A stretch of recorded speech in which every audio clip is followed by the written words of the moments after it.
Concord Players are putting on a production of She Kills Monsters in Concord, Massachusetts, running from November 7th through the 22nd. She Kills Monsters is a play about a woman coming to terms with tragedy through 2nd edition D&D. It'll tug at your heartstrings and be rad as the nine hells.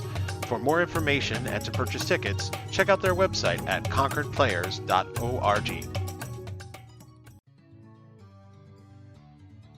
Welcome to the Game Masters Book Club, where great fiction becomes your next great role-playing experience. I'm your host, Eric Jackson of K-Square Productions, and I'm back with Chris Granis, Sam Liberty, and David Clarkson to explore Becky Chambers' Robot and Monk Duology, a psalm for the wild-built and a prayer for the crown-shy. Get ready to enjoy our conversation about this fantastic sci-fi hope punk that asks the big question, what do humans need? Let's get into the conversation. All right, so let me start out by saying, hey, welcome to the DM's Book Club. Today, I am joined by some awesome people, which I didn't have you guys introduce yourself last time. That seemed very uncool. So why don't we start with you, Dave? Why don't you introduce yourself? And you should tell me what your favorite random number generator is. I'll be playing the role of David Clarkson on this podcast. And my favorite random number generator is the Crawler Companion that I use for my DCC games, because it is fully stocked with D3s and D14s and D24s. You can't find them anyplace else. Go ahead, Chris. Would you care to do the honors next? Sure. Hi, I'm Chris Granis. My favorite random number generator. I have a old Zakahedron, which is the 100-sided die, which, is basically a golf ball. It's really completely unusable, and I kind of like it for its aesthetics. Sam? Hey, I'm Sam Liberty, and my favorite random number generator is the website random.org because the numbers are so random.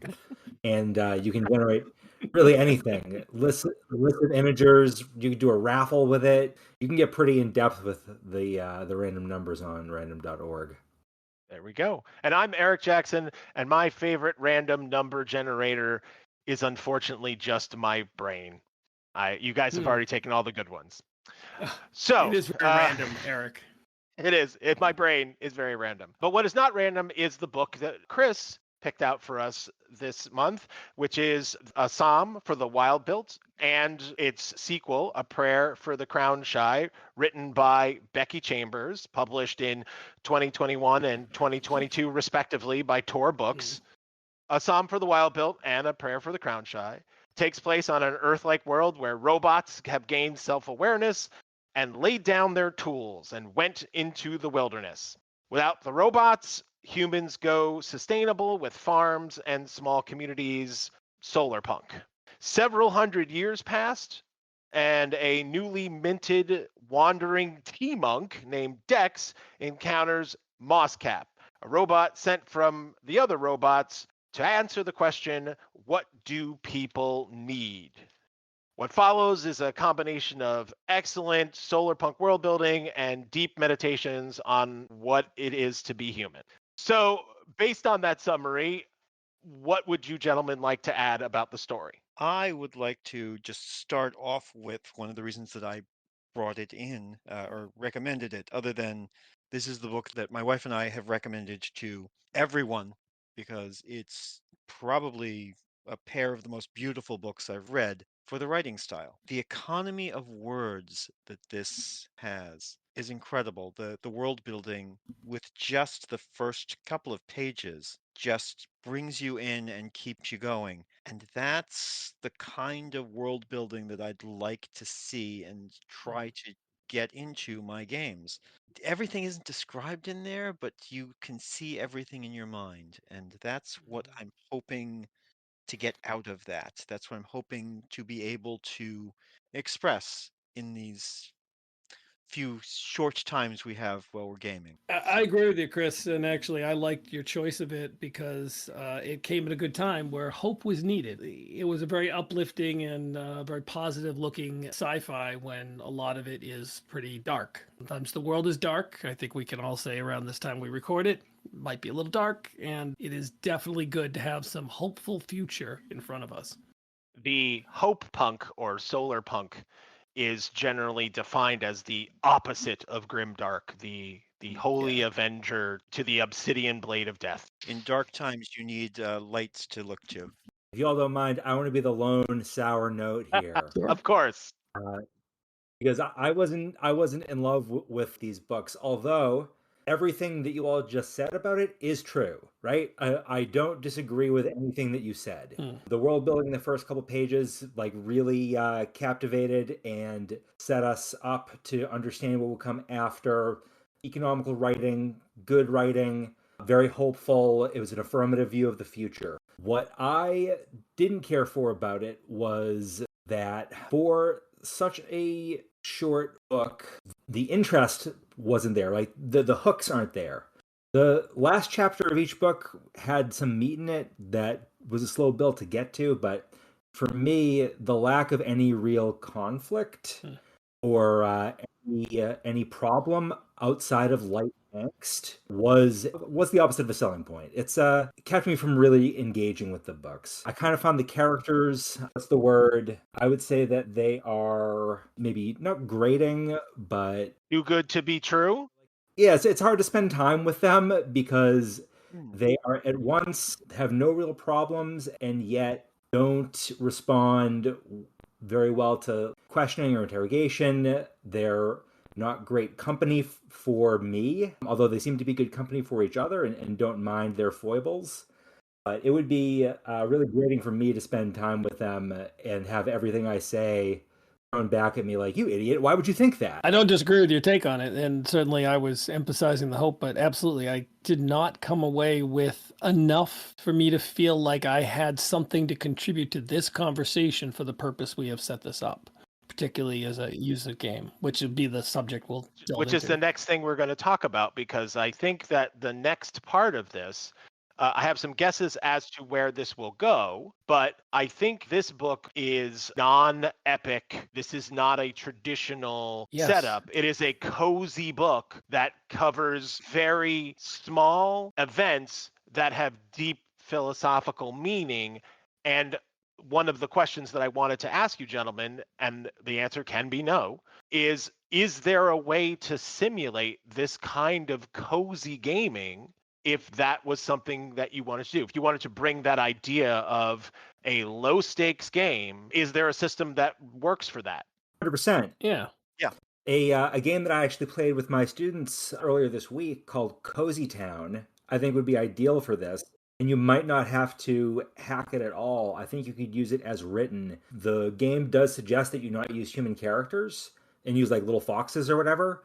But for me, the humans in this book are already not really humans. They're like Star Trek aliens. So I think that you could totally play a game of Cozy Town set in this world. And what would a year in one of these like subsistence farming solarpunk towns be like? Like, what would happen to the people? What would they build? What would they dream? You know? To be fair, they talk about them as people.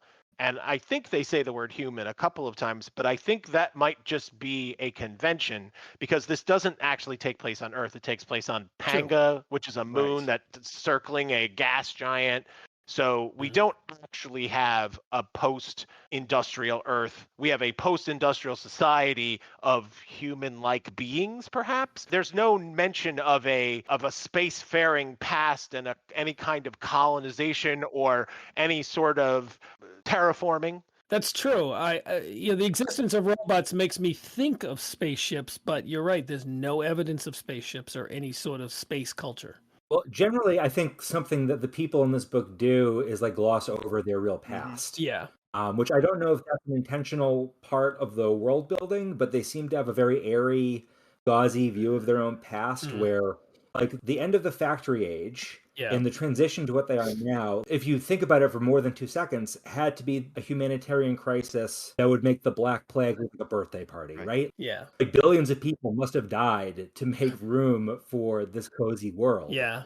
Yeah, my read had been that this is a colony world that humanity has colonized and then lost its past on. That's what I felt. I had no reason to think that other than my own biases. If I was thinking back to your original question, Eric, thinking about how to use it, and again, I do not have a deep knowledge of cozy games. Brindlewood Bay is probably one of the first ones I played and the one that I've played more than once. Other than that, I think I played The Quiet Year once.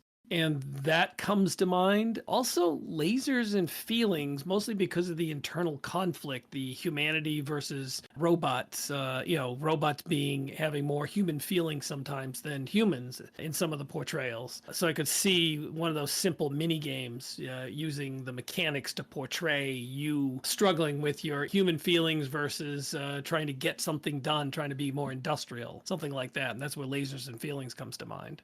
You've mentioned my actual choice. Oh, Lasers and Feelings? No, you mentioned A Quiet Year, Yes. which is the only game that I've played that I thought would have this, but doesn't actually have the cozy part as much. It can, but it has the world building aspect. Yeah, And yeah. part of the reason why I was excited to hear what other people had to pick was because I had nothing. I was like, I have nothing that I think would make this work, so please tell me. But A Quiet Year was my best guess at that because you could manufacture something like that in the world building process of A Quiet Year. Eric, Cozy Town is a hack of the Quiet Year. Okay, fantastic. There you go. Okay. It's the same exact game, but instead of being about a scrabbling community in between two cataclysms, it's about like happy little dudes that fish and grow potatoes, and like today the fairy came, right? Like the projects are replaced with festivals, and like they make a few 1-for-1 switches, and like there's cozy tokens instead of contempt tokens. So I think it would be nice. I think what I would do is if I wanted to tell a story in this book's present universe, I would use Cozy Town. If I wanted to tell a story that took place in the transition between factory era and the subsistence era, I would use A Quiet Year. And if I wanted to tell a story that took place before the fall, I would use Icarus, which is not a Cozy Town Quiet Year hack, but it does use an Oracle of Cards. It basically is a game about the fall of a civilization at its peak, where everything seems great, but there's a crack in the facade, and slowly it chips away and gets out of control. That would be a good game to show the rise of sentient robots and what that was actually like when it happened. Then follow up with A Quiet Year to show the transition into the modern time of the book. And then if you want to just tell the story about today Mosscap came to visit, right? Then you could do it in Cozy Town. I actually had similar thoughts to Sam, but I'm going to go off on a little bit of a limb here. I'm going to say you can hack down, just remove a lot of stuff from Mage, because it is philosophies coming into conflict, so Mage the Ascension. And if you just want sort of a cozy, adventure-y type, strange world that is slightly overgrown and a little weird, Tales from the Loop. Yeah, I can see that. I can see that. I think my only sticking point with any kind of traditional game where you play a character that goes on an adventure of any sort is that this book isn't really about going on an adventure. Although characters do things and they travel, they just experience little vignettes and then think about them, which like is kind of what you would do after you consult the Oracle in the Quiet Year. But like the book to me was more about how humans choose to organize themselves and like what that says about us than any particular individual or like struggle that a person might go through. The struggle, the lack of conflict really stood out to me. There was very minimal conflict, and I of course like conflict, and I think conflict makes for an interesting game. You know, it doesn't always have to be a fight, but it needs to be something opposing something so that you have something to achieve. I did like the juxtaposition of the robots being a little more human than the humans because the robots were actually questioning their existence, whereas humans were assuming things. Particularly stood out for me was the robot's decision to be mortal, as opposed to it just being assumed. Which is a great way to transition to our next section. One of the things that you liked was the idea of the robots being concerned about where they came from. If we move from system to stuff we might add to an ongoing campaign, Dave, would you say that might be something you might want to add to any type of science fiction campaign you were running? Absolutely. Absolutely. I would love to challenge my players with, hey, these are not Asimovian robots that were just built as tools, but these are robots who question their existence and think hard about where they fit into the world. And that would be interesting to portray a robot that way. I would steal it for a Warforged in a traditional D&D game, just to create some interesting dialogue and characterization. I was impressed by the character of Mosscap. It was interesting to read Mosscap. I found that his thank you. You're right. Its philosophy on the remnants and the circumventing of immortality to be a really interesting way to talk about robots and to keep them from being overpowered in a traditional setting, because you have a robot who has been around for, much like elves or other elder races. If I have been around for 1,000 years, I of course will be OP when I enter into the campaign. So if I have this idea that I'm not allowed to continue on after a certain point, then I think that's a really interesting way of dealing with that immortality. And it's a past lives almost with that sort of immortality. I mean, Oh yeah. Mosscap is his own, or is its own person, but it has memories of and echoes of all of the old remnants, is what they called it, of its past lives. I agree, and the take on robots and their society and their philosophy is really interesting and unlike anything that I've come across in other sci-fi. And their choice to be mortal is interesting. Also, their deliberate choice to break with their past. They came from the factories, but they chose to become part of the natural world. Shows there's messaging in here about not being controlled by what came before you and where you came from, and everyone gets to make this deliberate choice about what they'll do with their life and their relationships. And I'm going to say I would use Sibling Dex as a character or as an NPC in almost any game that I would run, because they are a very fascinating individual, and the whole idea of the tea ceremony, the tea monk, determining what to serve. Also very interesting that they are a non-binary character, and that's not something we see a lot of in literature, and even less in most of the games I've played. Fascinating, and it was great because the fact that they were non-binary is part of their whole character and characteristics, but it was not their whole character. True, and also the polyamory. Mm-hmm. That stood out to me as the assumption of a polyamorous society. That's the way humans have their society now. It was interesting to see that portrayed, because I don't get to see that very often. To keep going with that whole carrying the entire tea house in a wagon sort of thing. Very Howl's Moving Castle. Yeah, it had that visual sort of feeling of that everything stacked on top of each other. Yep. I personally was very excited about it because it is an excellent antidote to the everybody goes to the bar or the tavern. And Yeah. as someone who is a non-drinker, I'm like, woo, tea!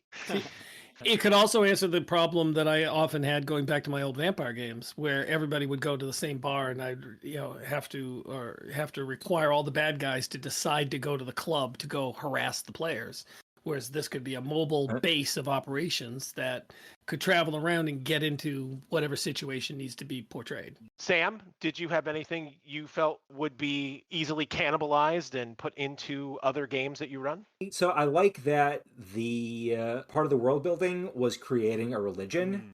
It was a religion that seemed real and that people practiced and had tenets and concepts and characters and sects that did not resemble really any current human religion, which I admired. Mm-hmm. I wish even more had been done with it, because at the end of the day, although Dex was a monk, didn't seem to have any special way of acting because they were a monk. Yeah. And people, although there is this religion, it didn't seem to influence people's day-to-day life much, or influence how they behaved, although they would discuss it sometimes. Yeah. like who's this, who's that. Like in general, like because of the nature of the religion in the book, which is there's all these gods and they're inscrutable and they're working through us maybe, and they want us to do things maybe. But we can't really know what they want us to do or how they do them. So just do what you're doing anyway. It was kind of the vibe I got. And if I pulled out these godlike characters as entities into my like D&D world, for instance, or like a traditional role-playing game world, I would probably build characters around like worship of their different aspects. I've read a decent amount of science fiction, and this was really one of the first science fiction books that I've read where it wasn't a, hey, look, they've extended Catholicism or something like that. This is how the new philosophy evolved, and we've decided to make it a religion and not just be, well, we're sciencey people now and we don't believe in religion anymore. And they purposely built this idea of these gods, and whether they came from something in the past or not, it's actually kind of implied that it's new to this age. And the idea that religion was something that people needed was, and in a science fiction setting, that's the first time I've seen that done at least that well. Yeah, although I'm going to say that it wasn't new to the age because they do find the ancient temple there, but there has been an evolution in the gods. The religion is particularly interesting to me in that it is as understated as it is. It's pointed out there are some hymns and all of that within there, some sayings about it, and Dex does discuss the aspects of their vehicle that are bear-like because of the bear god and all of that pieces there. But it's an assumed religion that doesn't go into it so much, which makes it feel almost more real to me because it's a background thing. Yes. I also got the sense that the religion predated the factory age. Yeah. And that like this is the new evolution of it. And I think it's great that it's a sci-fi book with a homemade religion in it, and the religion is not kooky, weird, evil, prophetic, magic. It seems like a religion that people could actually Yeah, it's practice. believable. And it's useful. Alalea, the Lady of Small Comforts, which is who Dex serves, that's a really important thing, particularly in a society like this solarpunk society where things could get really subsistent and survivalist very quickly. You needed to have that balancing factor. A society is important, don't forget about others. And don't forget about yourself. In my memory, like I've never played in a role-playing game that had a religion that played a role like this, and I'd like to play in one. Keeping on the religion topic, I would definitely steal it for a society of halflings. I could totally see a society of halflings practicing this. I'm going to say even the actual geography, the way it's described, which are small towns separated by tracts of wilderness, and then there's real wilderness around there. If you want to steal this as your basic Hobbiton, there are safe pockets here. Then there's these little less than safe roads between them, but they're still not the wild. And then you can go out into the wild and have your adventures. That sort of setup is classic and appealing. Although, like, it's almost an inversion of it, right? It's not like don't go out into the wild because you might not come back. It's like, no, don't go out into the wild because it might not come back from you being in it, right? It's a total flip. They're protecting the wild from civilization, not protecting civilization from the wild. Mm-hmm. And that's definitely part of that solar punk aspect where we're looking at ecology and renewable energy as the saviors of the planet and of society. Yeah, in the second book, there's a whole chapter where Sibling Dex is like, I can't go there because humans aren't allowed to. Mosscap, you can because you're a robot. Do we have other books, movies, comics, etc., that we can recommend to the people listening that if they don't exactly capture the setting, maybe they capture a theme or an idea if they're curious about more of this stuff? Yeah, I don't know that I've seen any other. I don't think I've seen any solar punk media. I know it is something from the books, and I know there is solar punk fashion, which is, far less gear oriented than steampunk fashion. I have a couple. I think Stranger in a Strange Land by Heinlein actually is interesting in conversation with this book because it's set on modern Earth, or like I guess the Earth of the 60s, not the future. But it's about a person who was raised in alien culture. When they come to Earth, they see how ridiculous it is, and they really upset the social structure. And it has normalizing polyamory and cannibalism and queerness and like a lot of 60s free love, drug use, killing sacred cows, with much more conflict. If you want questioning of modern society with some worry thrown in on top, you could try that. I don't have any in this genre. Like I said, this is new to me. Yeah, this was also new to me too, and I'm trying to think of stuff about robots questioning their existence, or even humans encountering robots for the first time as some sort of media. I will interject my recommendation for another solarpunk world-building book, The Terraformers by Anna Lee Newitz. I think that book has a lot of the world building, a lot of the humans, or at least people who are modern humans, are perhaps blinded by corporate greed, and there is a better way to live. It is definitely a post-capitalist book, so I would definitely recommend Anna Lee Newitz's book, The Terraformers. Other types of media that I think would definitely flow with this would be Black Panther. Wakanda is an excellent solar punk, hope punk kind of place. On top of that, you could include Avatar, any of the Avatar cartoons. Avatar. Last Airbender, yeah. Well, no, the second series, Korra, I think that is very much more of a solar punky, a post-apocalyptic, as Chris said. And then you've got Disney, Wall-E, and Treasure Planet are both kind of in that general area. But where I think it really hits is the vast majority of Miyazaki anime is right on this whole solar punk thing. Again, I'd even mentioned earlier that the cart that Sibling Dex has is very much like Howl's Moving Castle. Maybe Siddhartha by Herman Hesse, because it's about a person journeying through the world, trying to discover their place in it, and it's very inward looking. The society that they're living in isn't really doing them any favors, so they have to kind of like turn inward to find the answers.